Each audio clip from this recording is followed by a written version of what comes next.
స్వామి శరణమయ్యప్ప. అయ్యప్ప స్వాములే కానీ హిందువులు కానీ అందరూ కూడా ఈ యొక్క వీడియోని దయచేసి స్కిప్ చేయకుండా చూడండి. ఏంటి మళ్ళా అంటే, మళ్ళా శబరిమల అనేది న్యూస్లోకి వచ్చింది. బట్ ఈసారి బంగారం గురించి కాదు, ఈసారి మళ్ళా entry of women between 10 to 50 years గురించి మళ్ళా న్యూస్లోకి వచ్చింది. అసలు ఏం జరిగింది అనేది ఒక్కసారి I want to just give you the information from 1991. This is not any entertainment video, ఇది ఇన్ఫర్మేషన్ కాబట్టి దయచేసి ఆఖరి వరకు వినండి. వీలైతే నలుగురికి చెప్పండి, షేర్ చేయండి. ఓకే, సో అసలు 1991లోనే మొట్టమొదటిసారి కేరళ హైకోర్టుకి ఈ కేసు అంటూ రావడం జరిగింది. కేరళ హైకోర్టు 1991లోనే నిర్ణయం అంటూ ఇచ్చింది. ఏమంటూ ఇచ్చింది? ఈ ఏదైతే బ్యాన్ అని మీరు అంటున్నారో ఇది మత విశ్వాసాలకు సంబంధించిన విషయం కాబట్టి, ఎన్నో దశాబ్దాల నుంచి ఇది వస్తుంది కాబట్టి ఈ యొక్క ఆచారాన్ని అలాగే కొనసాగించి 10 నుంచి 50 సంవత్సరాల లోపు మహిళలు ఎవరైతే ఉంటారో వాళ్ళని రానివ్వకూడదు అంటూ కేరళ హైకోర్టు 1991లోనే డిసిషన్ ఇవ్వడము జరిగింది.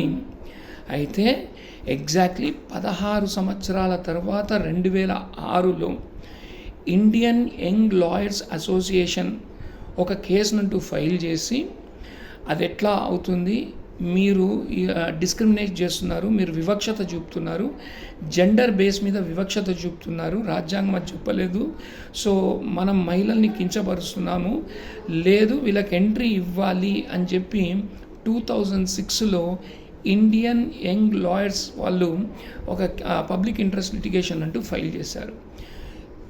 కేసు వేసిన వెంబడే నిర్ణయం కాదు కదా. 2006లో వీళ్ళు ఫైల్ చేసిన పిటిషన్కి 2016లో ఏంటి కాన్స్టిట్యూషనల్ బెంచ్ అంటూ ఒకటి ఏర్పాటు చేయడం జరిగింది 10 సంవత్సరాల తర్వాత.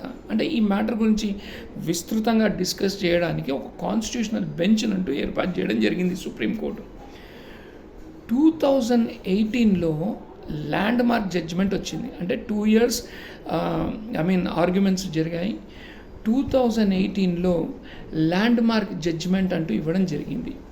అప్పటి supreme court chief justice Deepak Mishra గారు ఏమని ఇచ్చారు నిర్ణయము?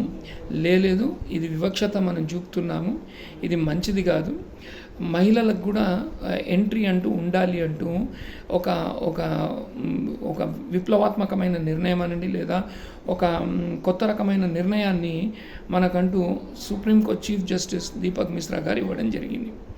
అంటే ఫస్ట్ నో అన్నారు, కాన్స్టిట్యూషనల్ బెంచ్ ఏర్పాటు చేశారు. 2 years తర్వాత దీపక్ మిశ్రా గారు నిర్ణయం అంటూ ఇచ్చి ఎంట్రీ అంటూ ఉండాలి అన్నారు. 2019లో మళ్ళా కేసు వేయడం జరిగింది. ఏదైతే దీపక్ మిశ్రా గారు ఇచ్చారో నిర్ణయాన్ని, దాన్ని మళ్ళా రివ్యూ చేయమనండి అంటే మళ్ళా సుప్రీంకోర్టు రివ్యూ పిటిషన్ అంటూ సుప్రీంకోర్టుకు అంటూ రావడం జరిగింది. అంటే ఇచ్చిన జడ్జిమెంట్ని మళ్ళా రివ్యూ చేయండి అంటూ చెప్పారు. సో 2019లో సుప్రీంకోర్టు చీఫ్ జస్టిస్ ఎవరున్నారు మనకు అప్పుడు? రంజన్ గగోయ్ గారు ఉన్నారు. ఈ supreme court chief justice Ranjan Gogoi గారు ఈ డెవలప్మెంట్స్ అంతా చూసుకుంటూ వచ్చి ఆయన ఏమన్నాడంటే, ఈ విషయాన్ని మనం అంత ఈజీగా మనం చేయలేము, ఒక లార్జర్ బెంచ్ అంటూ ఏర్పాటు చేసి దీని మీద డిసిషన్ తీసుకోవాలి అంటూ 2019లో చెప్పడం జరిగింది.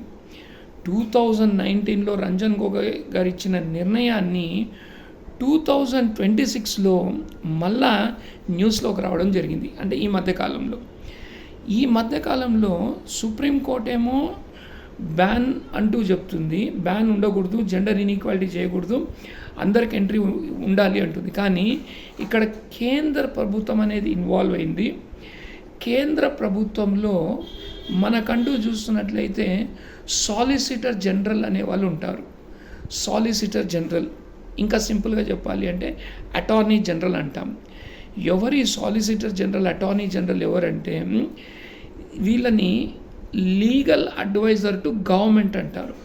అంటే గవర్నమెంట్కి చట్టబద్ధంగా ఒక అడ్వైస్ ఇచ్చే వాళ్ళని సాలిసిటర్ జనరల్ కానీ అటార్నీ జనరల్ అని అంటాం.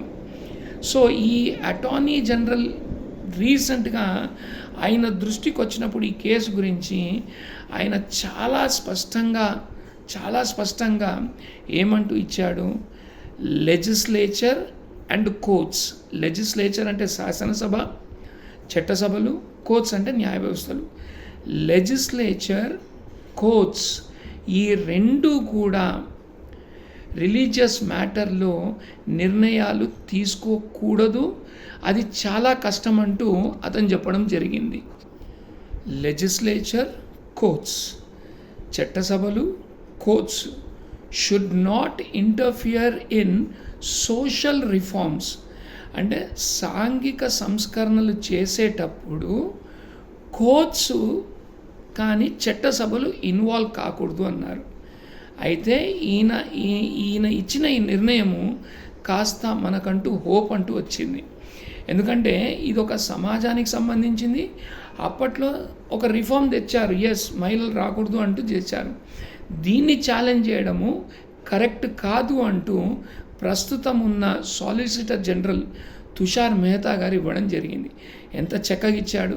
ఇది కాకుండా ఈయన ఏమన్నారంటే, can court decide to what extent they will interfere in religious matter.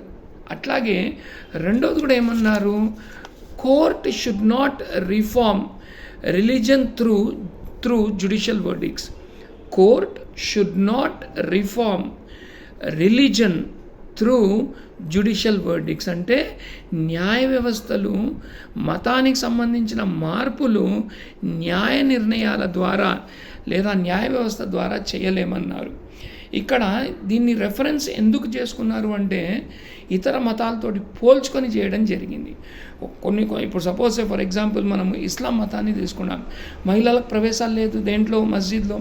అట్లాగే ఒక పార్సీ మహిళ నాన్ పార్సీ అబ్బాయిని పెళ్లి చేసుకుంటే ఆ పార్సీ మహిళ వాళ్ళ యొక్క టెంపుల్లోకి అనర్హులుగా ప్రకటిస్తారు. మరి ఇక్కడ కూడా జెండర్ ఇన్ఈక్వాలిటీ జరుగుతుంది కదా. ఇవి దృష్టిలో పెట్టుకొని సాలిసిటర్ జనరల్ ఈ రకమైన నిర్ణయాలు చేశారు. కాబట్టి మళ్ళా మనకంటూ చూస్తున్నట్లయితే కాస్త హోప్ రావడం జరిగింది. Thanks for watching the video.